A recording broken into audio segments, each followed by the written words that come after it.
Hi, my name is Natalie, and today I'm here to tell you a story about the search for my identity.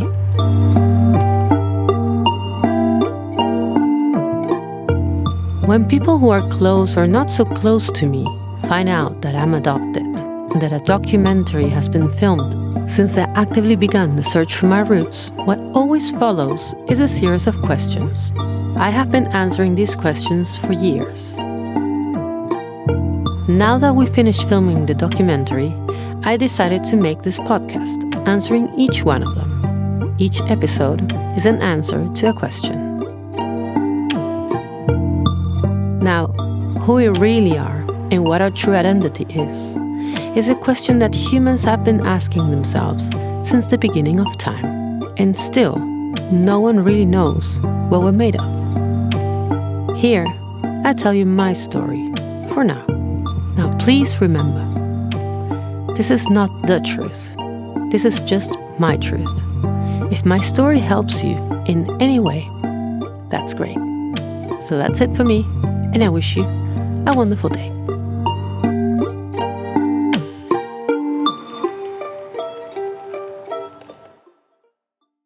Chapter 2. Why a documentary? In order to answer that, it is necessary to start by explaining what happened in 2015. After getting the call from the Argentine embassy that the Argentine Foreign Ministry was looking for me, I panicked. Panicked to the point that I did something that I had never done before in my life. I called my boyfriend and told him crying, They found me, please, come home. I'm not that kind of person. I'm not usually the one to call people and ask them to come and save me. But that day, I had such a severe panic attack that I actually asked for help. This reaction actually had to do with something that happened a few months before, when almost at the end of my annual trip to Buenos Aires, I decided to go to the grandmothers of Plaza de Mayo to ask the last questions about what would happen if I left my DNA and they found my biological family. I understand how such questions may seem irrelevant to people in general. I mean, if you compare it to the solving of crimes against humanity and the restoration of my biological identity, everything else should reasonably be irrelevant. But for people like me, who are on this side of history, it is not. So in my opinion, anyone who has something to say about it, if they are not in the same position as we are in, who have to face such decision, please remain silent and try to understand instead. At least for me, it was something I had been thinking about for 13 years before I could take the big step. And I had actually already decided that I would do it. On that same trip to Buenos Aires, I sat down with my adoptive father for the first time and told him that it was time, that the grandmother still searching for the stolen children and grandchildren had grown old and could not wait any longer. He replied that I also think it is good that you do it, and that if I had ever suspected that you came from one of these families, I would have never accepted it. My father gave me permission. All this was also happening because of what my mother said 2 years earlier on her deathbed, before she fell into a morphine-induced coma, when the cancer was already beyond recovery and there was no turning back. She admitted to my aunt that I hope Natalie finds her biological mother. We all suspected that I was a stolen child, the daughter of desaparecidos, or disappeared. By the way, when you talk about the desaparecidos, or disappeared, in Latin America, you mean people who are murdered by the military and police during the dictatorship whose bodies were never found. So as I had understood it, there were two things that would happen if my DNA sample matched with any DNA in the stolen children's gene bank. 1. By law, my last name would be changed to the last name of my biological family. 2. A legal process and a police investigation would begin to determine if my father had anything to do with the military dictatorship's systematic theft of babies, which could lead him having to deal with brutal scrutiny and even receiving a prison sentence. This for me meant mainly two things. One, my German passport would be invalid, which is very problematic for someone like me who has lived in a European country for 13 years.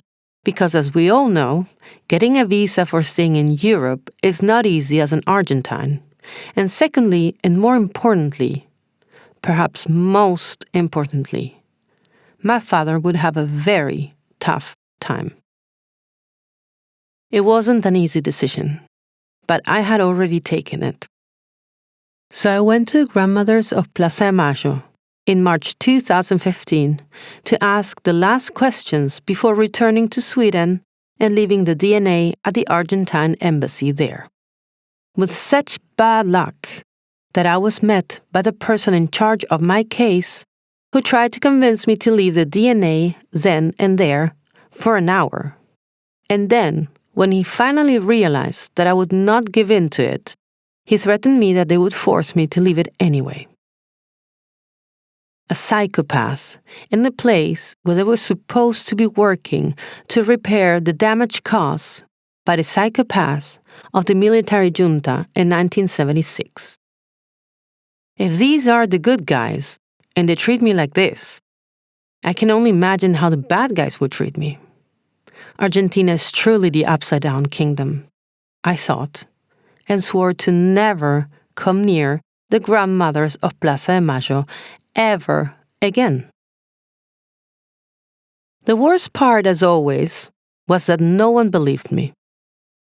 How could there be such a psychopath working there? Could it have had something to do with my attitude? Hadn't I just imagined what happened?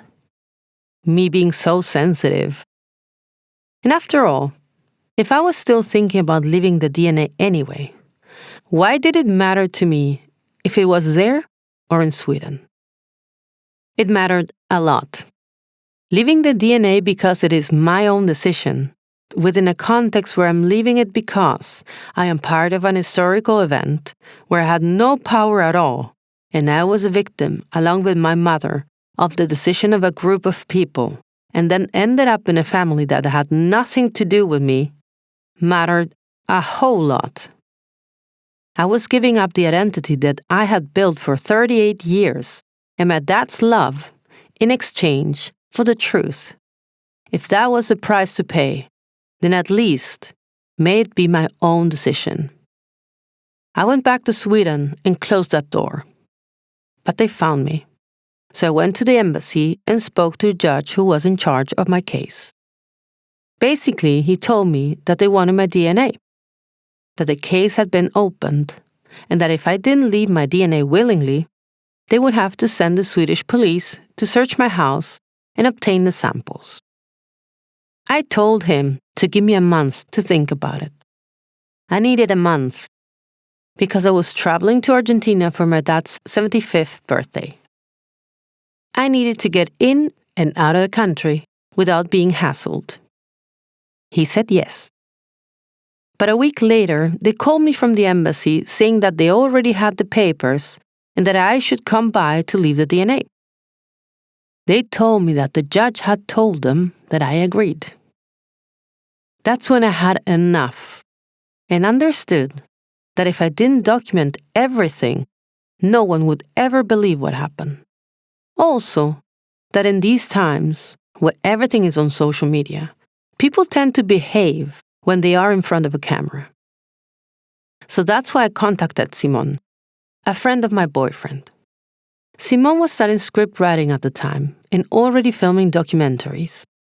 He found my story very interesting, so he asked me if he could make a documentary of my search.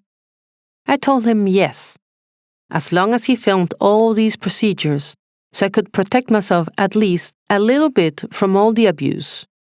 If that was the case, I agreed to be a part of his documentary. And that's how Simon and I started filming. Because if there's one thing we both had learned, was without witnesses, there is no truth.